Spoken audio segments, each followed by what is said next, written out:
bolehkah jelaskan bahawa adakah Rasulullah pandai menulis dan membaca seperti mana dakwaan Syiah melalui keratan Al-Quran dan hadis yang mereka dakwa?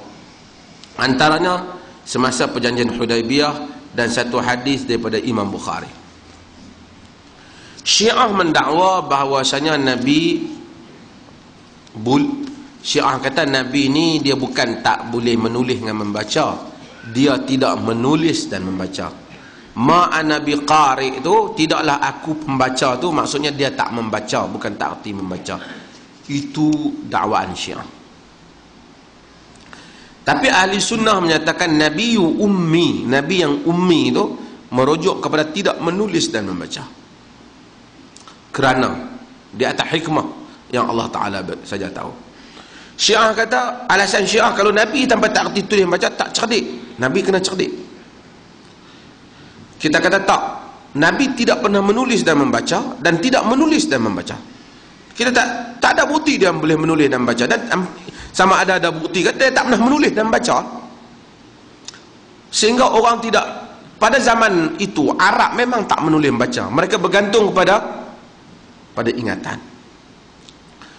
Antara hikmahnya supaya orang tak kata Nabi pergi belajar menulis dan membaca dengan rahib-rahib Kristian yang Yahudi dan kemudian membuat kesimpulan sehingga melahirkan Quran.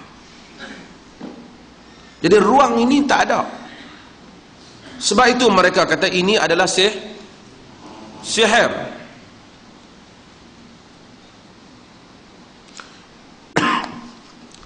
Karena dia tak boleh fikir. Macam saya kata, dia tak boleh fikir. Tonton tengok macam kita, bila tak boleh faham satu, tak tahu satu benda, kita kata hantu. Orang dulu ilmu tak ada, tengok orang kena penyakit bengkak perut dia tak tahu tentang ilmu kanser, dia kata yang ni hantu ayam makan. Pada zaman Nabi SAW, orang Arab tidak dapat berfikir macam mana suatu orang yang tak boleh menulis dan membaca dapat tiba-tiba mendatangkan satu kitab yang begitu hebat dari segi, bila kitab ni masa awal ni bukan mesti dia buku, tapi satu rangkaian ayat-ayat, yang mana ayat-ayat ini, apabila Quran ni dia dua, penulisan kemudian ditulis Quran, tapi peringkat yang penting dia diturun, orang Arab yang tak boleh membaca pun dapat menyebut Quran. Ayat yang hebat, bukan saja ayatnya hebat, maknanya hebat dengan isi yang hebat. Orang tak boleh nak faham benda ni apa, malah kena tuduh dia sihir. Itu saja jawapan. Kalau kata dia gila, dia tak boleh datangkan benda ni. Kalau dia kata penyair, ahli syair tahu syair tu apa.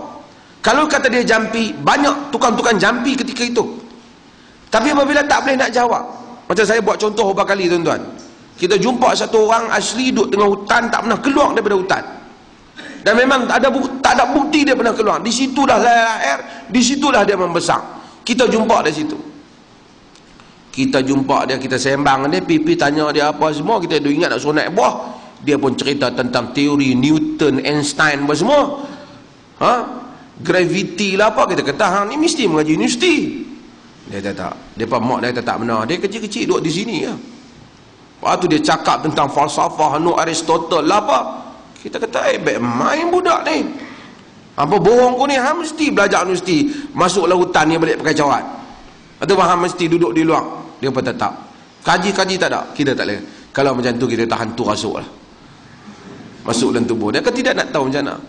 Orang Arab tak boleh nak faham. Macam mana Muhammad yang duduk membesar dengan mereka, tak boleh menulis dan membaca, dapat mendatangkan satu kitab, padanya perundangan, falsafah, akidah, semua benda. Hadza sihrun mubin. Ini adalah sihir yang nyata.